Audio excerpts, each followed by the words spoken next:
Hello everyone, good morning everybody. Coal India Limited management trainee और इसके officially examination का जो फॉर्म है गाइस वो आउट हो चुका है। और इस वीडियो के एंड तक मैं आप लोगों को वो सारी चीजें बताऊंगा जो आप लोगों को फॉर्म फिलअप होने के पहले पता होना चाहिए, और फॉर्म कैसे फिल करना है पूरी वीडियो को एंड तक देखिएगा। ये जरूरी भी है बिकॉज बहुत बार क्या होता है, स्टूडेंट्स जो हैं बहुत बार चीजें गलत फॉर्म फिलअप कर देते हैं, फिर बाद में परेशान होते हैं कि सर इसकी क्या कोई करेक्शन विंडो ओपन होगी, क्या मैं अपनी इस गलती को सुधार सकता हूं, मैंने कोई गलत सर्टिफिकेट अपलोड कर दिया है, सर क्या करूं, मेरे पास सर मैं जॉब में हूं तो मेरे पास एनओसी नहीं, बहुत सारी इस तरीके की दिक्कतें होती हैं। तो एक बार जरा समझ लीजिए और उसके बाद है तो अपन बाकी की चीजों को एग्जीक्यूट करेंगे। देखिए, सबसे पहले अगर आप गूगल पे नॉर्मली भी सर्च करते हो CILMT, बस इतना ही आप सर्च करना है, इससे ज्यादा आपको सर्च करने की जरूरत नहीं है। कोल इंडिया लिमिटेड मैनेजमेंट ट्रेनी, तो सबसे पहले ही आप लोगों के सामने ये पेज आ जाता है जहां पे लिखा है recruitment of management trainee through CBT, और ये कोल इंडिया की वेबसाइट पे हम आ जाते हैं। जब हम कोल इंडिया की वेबसाइट पे आते हैं तो यहां पर इन्होंने तीन चीजें मेंशन करके रखी हैं। सबसे पहले लिखा है ऑनलाइन एप्लीकेशन फॉर सबमिशन, उसके बाद लिखा है FAQ, और तीसरा लिखा है डिटेल एडवर्टाइजमेंट। मुझे नहीं लगता कि अब आप लोगों को डिटेल एडवर्टाइजमेंट पढ़ने की जरूरत है, बट हाँ यार, फॉर्म फिलअप होने के पहले कुछ नॉर्मल चीजें हैं जो हमें पता होनी चाहिए, जैसे कि FAQ। तो इनकी बात भी सुन लेते हैं कि ये हमें क्या बताना चाह रहे हैं। तो चलिए एक एक करके सारी बातों को समझते हैं कि Coal India Limited management trainee student के किस तरीके से रिप्लाई कर रहे हैं। इनका ये कहना है कि हाउ डू, जैसे कोई बच्चा पूछता है how do I apply for a post, तो इनका ये कहना है कि आप रजिस्ट्रेशन करो और फिर उसके बाद अपनी पोस्ट के लिए अप्लाई कर दो। वो भी मैं आपको इस वीडियो के अंदर बताने वाला हूं। दूसरा इनका ये कहना है how do I register for online application, online application के लिए कैसे करेंगे। तो फिर इनका ये कहना है उसके लिए आपको कुछ नहीं, आप अपना number, email ID, mobile number डालेंगे, और इसके बाद इनका ये भी कहना है कि नेम, ईमेल आईडी और मोबाइल नंबर को बार बार चेंज ना करें, एक बार जो डाल दिया उससे एक रजिस्ट्रेशन नंबर जनरेट हो जाएगा। ठीक है सर। इसके बाद इनका ये कहना है कि कौन से ब्राउजर का उपयोग कर सकते हैं फॉर्म भरने के लिए, तो इन्होंने बहुत सारे ब्राउजर दिए, तो मुझे नहीं लगता कि ब्राउजर में किसी स्टूडेंट को इशू आ सकता है। ब्राउजर सभी के नॉर्मल ही रहेंगे और आप आराम से फॉर्म भर सकते हो। इसके बाद इनका ये कहना है what if I do not have an email ID and mobile number, तो भैया इनका ये कहना है कि भाई ईमेल आईडी और मोबाइल नंबर में से कोई एक चीज आपके पास होना बहुत जरूरी है। इसके बाद इनका ये कहना है कि अगर हम लॉगिन आईडी पासवर्ड भूल गए तो क्या हुआ, तो इन्होंने बोला कि वो आप अपना OTP से वापस जनरेट कर सकते हो।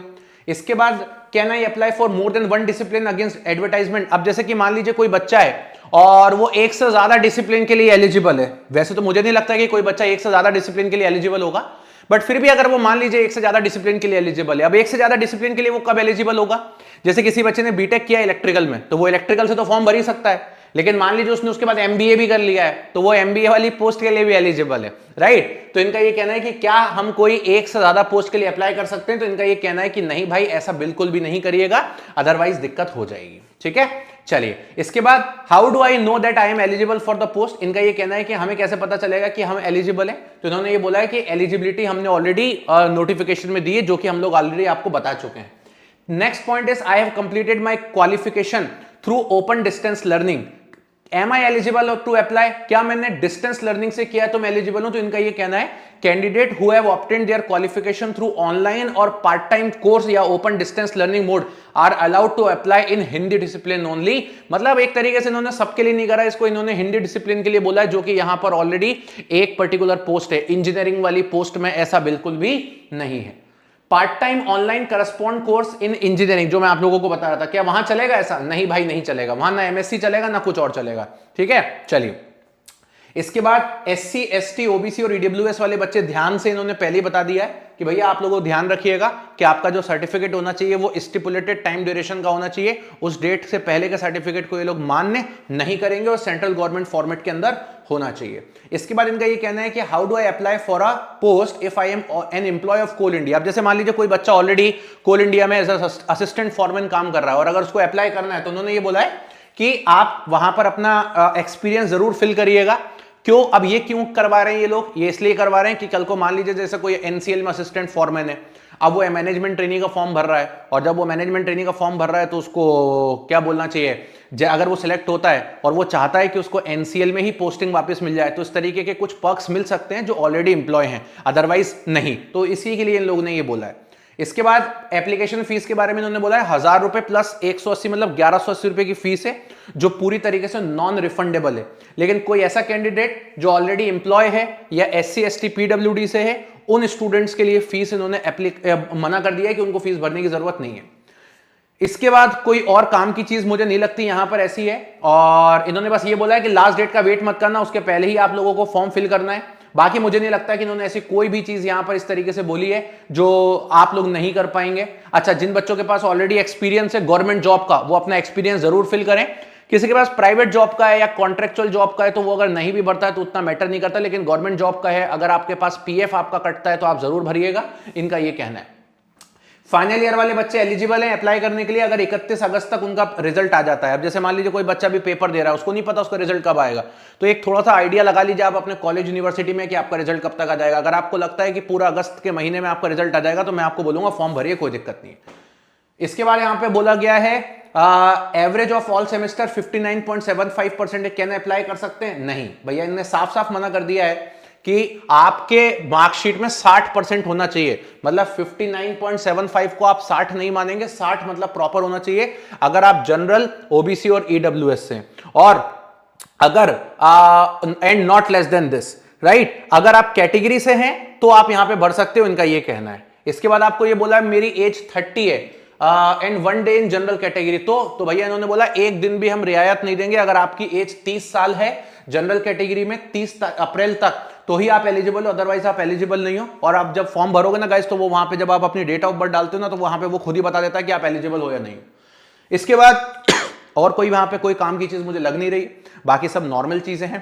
पेपर कब तक हो जाएगा, तो पेपर, हाँ, एग्जाम का पैटर्न इन्होंने ऑलरेडी आपको बता दिया है, और बाकी मुझे नहीं लगता कि यहां पर ऐसा कोई चीज है। एग्जाम की डेट के बारे में इन्होंने अपने एफएक्यू में भी कुछ मेंशन नहीं किया कि एग्जाम की ये डेट कब लेंगे।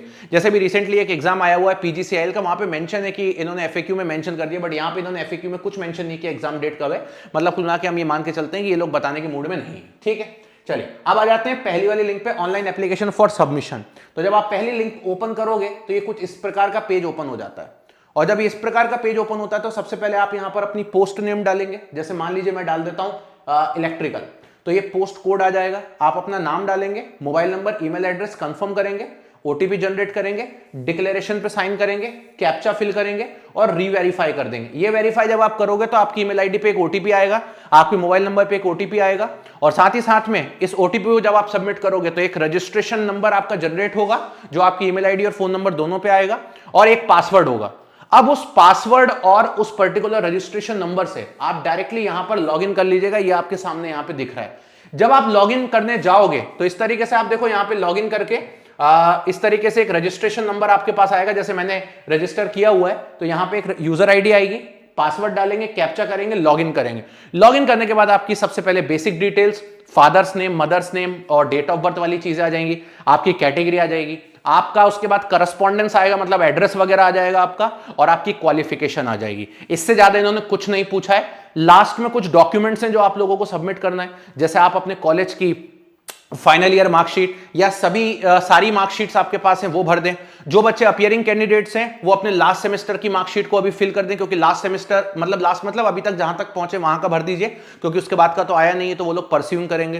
कैटेगरी सर्टिफिकेट डेट देख लो, नहीं है तो बनवा लो, तो ही एलिजिबल रखेंगे ये लोग, नहीं तो नहीं करेंगे। उस डेट के पहले का मान्य नहीं होगा तो उसके हिसाब से अपना कैटेगरी सर्टिफिकेट भर दीजिए। इसके अलावा और कुछ बेसिक डिटेल नहीं भरनी है। अपनी फोटो और सिग्नेचर अपलोड करो, पेमेंट करो, आपका फॉर्म फिल हो जाएगा। इसके अलावा आपको इसमें और एक्स्ट्रा कुछ भी नहीं करना है। किसी तरीके की आपको दिक्कत नहीं होगी। टीसीएस पेपर कंडक्ट करवा रहा है, बहुत स्मूथ फॉर्म है, सारी चीजें बहुत अच्छी तरीके से। बस आपको यही बोलूंगा, ये वीडियो बनाने के पीछे का पर्पस ही यही था कि इस वीडियो को देखने के बाद, मुझे मालूम है बहुत सारे बच्चे टैलेंटेड हैं, वो ऑलरेडी उनको नीड नहीं है इस वीडियो की, लेकिन बहुत सारे बच्चे गलतियां कर देते हैं। इसलिए एक बार अगर वो ये वीडियो देख लेंगे तो उनको कम से कम ये तो पता चल जाएगा कि गलती नहीं करनी है, ध्यानपूर्वक चीजों को करना है। फॉर्म रीओपनिंग के चांसेस 0% है। कोई गलती होने के बाद फॉर्म रीओपन नहीं होगा, ये मैं आपको पहले ही बता देता हूं, क्योंकि इन्होंने साफ साफ मेंशन किया अपने एफएक्यू के अंदर, जो भी चीजें हैं आपको अभी कर देनी है। अपने फॉर्म को अभी ही सेव कर दीजिएगा। पेमेंट मत करना, फॉर्म भर के सेव कर दो, पेमेंट 2-4-5 दिन बाद कर लेना, ताकि कोई गलती हो तो एक बार रिव्यू और कर लो। अभी आपके पास पूरा 1 महीने का समय है। इसी तरीके से कर दीजिए। वीडियो के नीचे जरूर और कमेंट करके बताइएगा कि आपको और मुझसे क्या क्या इंफॉर्मेशन जाननी है, वो भी मैं सारी इंफॉर्मेशन आप लोगों को दूंगा। इसके अलावा जो बच्चे जेन्युइन तैयारी करना चाहते हैं, आपको ये बात पता है कि already Coal India Limited management trainee का एक डेडिकेटेड टेक्निकल और नॉन टेक्निकल का बैच ऑलरेडी हमने लॉन्च कर दिया है। बैच में इसलिए बोल रहा हूं क्योंकि समय के हिसाब से हमें तैयारी करनी है, हमें अपनी इंग्लिश को भी स्ट्रांग रखना है, जीके को भी स्ट्रांग रखना है और हमारी ब्रांचेस सिविल, मैकेनिकल, इलेक्ट्रिकल, इसी के टेक्निकल को भी स्ट्रांग रखना है। और उसी के रिगार्डिंग जब आप इस वीडियो के नीचे डिस्क्रिप्शन में आओगे तो पहले तो हमने गूगल फॉर्म भी आपको दिया है, आप इसको फिल करिए, ताकि गूगल फॉर्म को फिल करके आपको एक कोई भी गाइडेंस अगर चाहिए तो वो हम लोग आपको प्रोवाइड कर देंगे। और वीडियो के नीचे जब आप डिस्क्रिप्शन में आओगे ना, तो कोल इंडिया लिमिटेड मैनेजमेंट ट्रेनी की तीनों ब्रांचेस की लिंक यहां दी है, सिविल, मैकेनिकल, इलेक्ट्रिकल, और जल्द ही इसी की लिंक भी आप लोगों को मिल जाएगी। जो भी ब्रांच की लिंक है आप उस लिंक को ओपन कर दीजिएगा और डायरेक्टली जाकर के एनरोल कर लीजिए। पूरा batch live plus recorded form में चलेगा, नॉन टेक्निकल पूरा लाइव चलेगा, और मैं वादा करता हूं मैं बहुत बेहतर नंबर आप लोगों के सामने हम लेकर के आ जाएंगे। ठीक है, हमारा टारगेट ही है 160 नंबर को टारगेट करना। टेस्ट सीरीज ऑलरेडी लॉन्च कर दी है, 16,000 बच्चे अपनी तैयारी करने लगे, 590 टेस्ट हमने आपको प्रोवाइड कर दिए हैं, और प्राइस हमने ज्यादा नहीं रखी, 2699 है। ये प्राइस और भी कम हो जाएगी 6 महीने के लिए ये प्राइस है, क्योंकि 6 महीने में आपका पेपर मोस्ट प्रोबेबली हो ही जाएगा, इससे ज्यादा डिले ये लोग करेंगे नहीं। टेक्स्ट बुक का आप यूनिवर्सल कूपन कोड लगा सकते हो, और उसके बाद देखोगे तो आपकी ये प्राइस भी कम हो जाएगी और ये प्राइस भी आपकी रिड्यूस हो जाएगी। चलिए गाइज, इसी तरीके से मिलते रहेंगे। So thank you so much, bye bye, take care and love you everybody.